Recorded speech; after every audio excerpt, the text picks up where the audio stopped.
Hello everyone, it's Old Guardian here.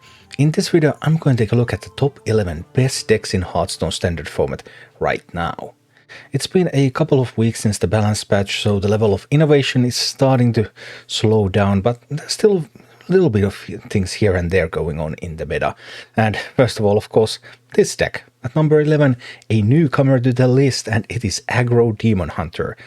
Aggro Demon Hunter, it's pretty fast. It is one of the better aggro decks in just killing people quickly, but it can fizzle out and then it just runs out of steam and isn't able to finish the job. And the matchups that it's strong against and weak against really reflect that. There has been some refinement going on with Aggro Demon Hunter, and one important thing, Crixus, the legendary card, the card that was supposed to be the centerpiece of the deck.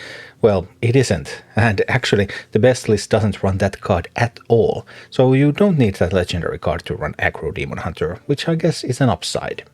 At number 10 we have Big Spell Mage. Big Spell Mage is still doing fine in the meta, despite the nerf to Magister Dawn Grasp. The list hasn't really changed, this is what it is. You don't want to be running Renatal in Big Spell Mage, you want that consistency, you want to be able to just end games instead of going for very long games, and it's pretty good at what it's doing. At number 9 we have Face Hunter. Face Hunter is always very strong early in the meta, but now there has been some speculation, okay, is Face Hunter going to be able to stay in this meta now that other decks are getting more refined? And Face Hunter is losing ranks, and especially when it comes to Legend ranks. Yeah, in Legend Face Hunter is becoming weaker and weaker, but on the way to Legend, where the meta is still not so refined, Face Hunter is still a very good deck for climbing, and it's also really fast because the games are fast, so a strong option if you're not at the most refined parts of the meta yet. At number 8 we have Aggro Druid.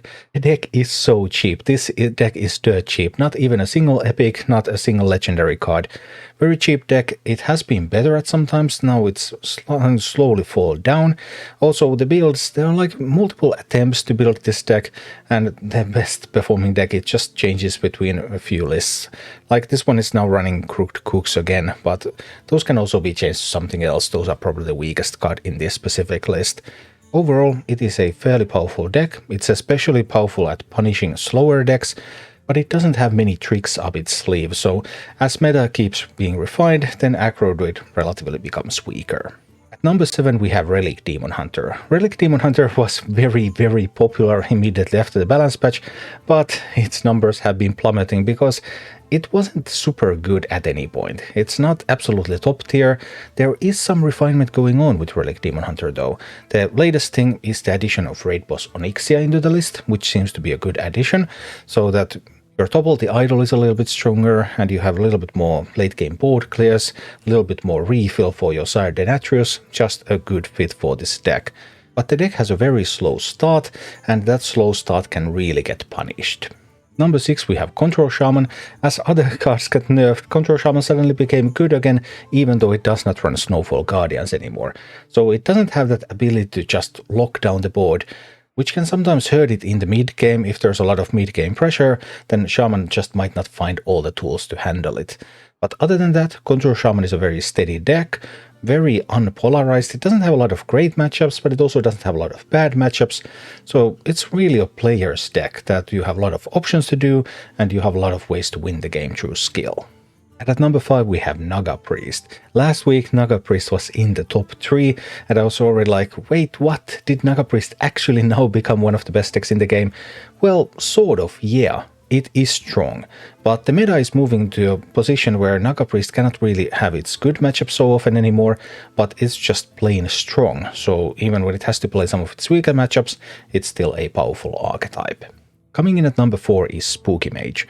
If you take a look at HS Replay statistics for Spooky Mage as an archetype, it doesn't look that promising, but that's a little confusing because there's Renatal lists, there's non-Renatal lists. There are lists that don't run Rune of the Archmage, for example, but you really want to be playing a Spooky Mage deck like this one.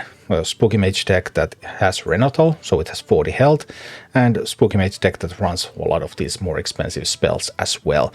That is the proper way to build this deck, and when it's built like that, it is powerful. And at number 3 we have Ramp Druid. Yeah, Guff was nerfed, but hey, so what? Guff is still the best card in this deck. Guff is really strong, and Ramp Druid, it just has that ability to blow out the opponent at any point. It just can snowball the game and win against anybody. It has a bit of a slower start, so very fast decks, Imp Warlocks, Aggro Druids, Naga Priest, Aggro Demon Hunters can punish it. But right now the meta is moving to a place where Ramp Druid has a little bit more time to breathe, and Ramp Druid is enjoying that. The second best deck in the game right now is Imp Warlock, and Imp Warlock it's a really curious one, because when it comes to Imp Warlock, for several weeks I have been recommending the Curse version, the one that caps out at Imp King Ra Farm, has Abyssal Waves, has Jakul, has Lady Darkvein, all of that stuff. But right now it looks like it's also possible to play a Sire Denatrius version of the deck, which is also featured on this page.